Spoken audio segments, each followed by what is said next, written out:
Mugamba mutya mwe nabali ku channel yaffe eyitibwa Kyayiti YouTube channel yaffe kyembasaba mugende maaso nagyegattako kigenda kuba kirungi n'ekyala likinga video kati olunaku olwaleero baleetedde mu abaana abawala abakyala ebigendo bayamba okutereeza na bunyaaya mmwe wamu n'ebisambi wano. Ebiseera ebisinga abakyala bangi mufuna obuzibu bw'okufuna ebya bbulaaka wano Makati w'Ebisambi n'ewalala ne ku nabunyaaya mmwe yennyini ate n'ekireeta ekyo kunabunyoko okubeera nti yo ya bbulaaka ate ng'ewala oli mweru. Ebiseera ebisinga kiva mu ngeri gy'oba enviiri ezo ezibeerako buli w'ozimalako ofuna obuzibu obwo, ofuna obutuututtu obutini ennyo butasobola kulaba. Kati obutuututtu obwo butuuka ekiseera ne bufuuka bwa bbulaaka ky'oba olaba nti yonna ejja kufuuka ya bbulaaka ate ng'ewalala weeru. Kati n'olwekyo njagadde nkukolera lino eddagala olirabe. Ogenda kuba ng'olisiiga ku nabunyaayo bulungi nnyo wamu ne wano mu bisambi mwe abalina ebisambi nga Makati awo wafuuka wa bbulaaka. Ogenda kuba ng'otereera bulungi nnyo. Njagala ongobeere tusoosezaamu soda by cup, oyo gw'olaba soda by cup, tuzizzaako Colgate, oyo Colgate omulaba bulungi nnyo. Njagala weetegereze, njagala obikole bulungi nnyo. Ogenda byesiiga wano Makati mu bisambi we byegattira. Mubeerawo nnyo n'ebiddugavu mu abakyala abasinga wamu ne nabunyaaya mmwe. Ebiseera mmwe girina mulimu abalina nabunyaa nga Eyaddugala nga yafuuka ya bbulaaka oba ng'erina ebya bbulaaka ebyo ng'oyagaleddewo ebeere ennungi nnyo. Kyenkusaba eddagala lino lirabe lyetegereze bulungi nnyo.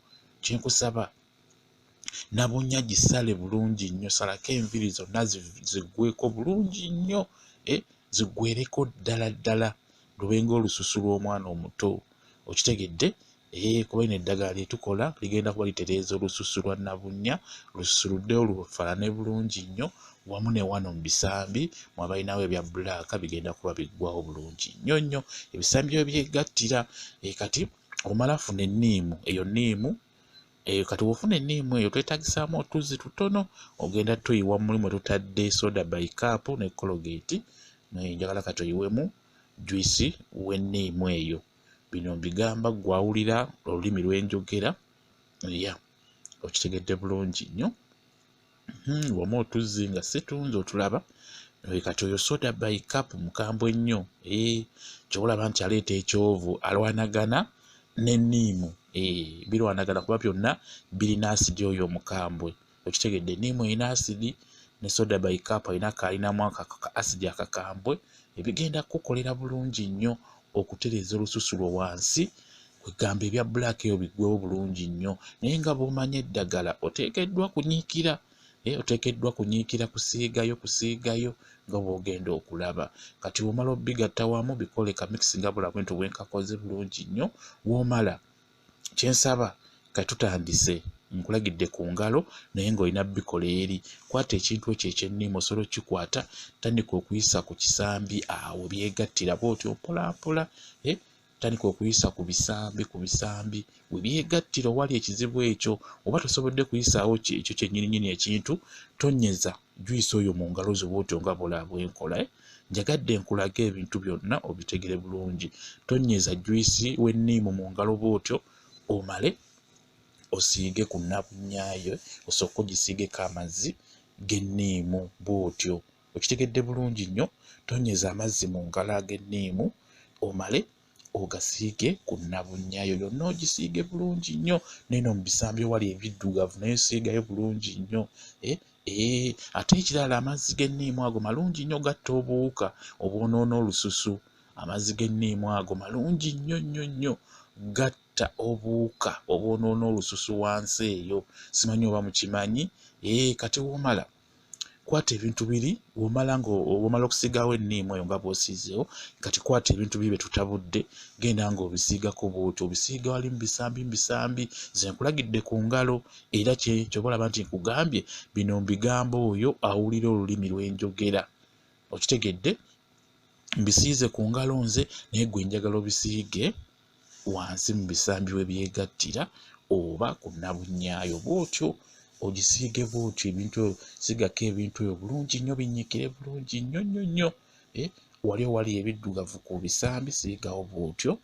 ebintu birekeko bwotyo, ne ku nabunya yonna gisiige yonna kungulu, gisiige kungulu yonna ogibunye ebintu ebyo. Olina okusiiga nga olwewo ng'osiigako kwegamba olina okulwawo ng'osiiga kate nga bw'onyigiriza siigako nga bw'olwawo. Kati womala birekeeko eddakiika 3 birekeeko eddakiika 3 oluvannyuma obijjeko bwotyo nga bwe ndi mu kubijjako.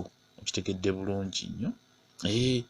Ekikulu we kiri kusiiga, olina kusiiga bulungi nnyo n'olwawo ng'obisiiga bw'onyigiriza obisiigako oba tugiyita ogimasaaginga, naye eyo nabunyaayo gisiigeko yonna ebune. Omale osiige ne wali mu bisambi wali ebyegattira wali ebya bbulaaka nawe osiigawo ebintu ebimaleko eddakiika 3 oluvannyuma obisiimuleko bwotyo nga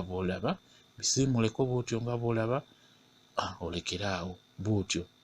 Okitegedde? Kikole ku makya oddemu ekawungeezi ku makya kawungeezi bwotyo, kigenda kuyamba. Ebya bbulaaka bigenda kuvawo bulungi nnyo, ebyo ebiri mu bisambi wamu ne nabunyaayo egenda kutereera bulungi nnyo, eddewo efaane ekkala eri ku lususu. Okitegedde bulungi nnyo. Ebyo enniimu, Colgate ne soda by cup birungi nnyo, bitereza bulungi nnyo olususu lwe wansi eyo bulungi. Ate n'ekirala kugambye enniimu etta obuwuka obwo obwonoona olususu olwo. Enniimu etta bulungi obuwuka olususu ne lubanga terufuna bwegamba bulwadde bwe butyo, kuddugalirira, kubutuka. Enniimu eyo nnungi nnyo, ebeera ejja kuyamba. Bikole nga bwe mbikoze, kigenda kuyamba okutereera bulungi nnyo.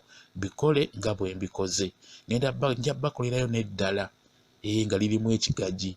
Bingi nnyo ebiyamba ku nsonga eyo okuggyawo ebintu ebyo. Lwakuba ebiseera ebisinga ebintu bino olina kubinyiikirira, naye okolayo gumu 2 n'olekeraawo, omanya tiba tebijja kukuyamba. Olina kusigala ng'ogenda osiigako, ate oba okitandise kitandikire ddala. Okitegedde? Njagala omale wiiki zo nga 2 nga buli kanaku okikola, ogenda kutereera olususu bulungi nnyo. Ojja kutereera bwe kityo bwe kiri.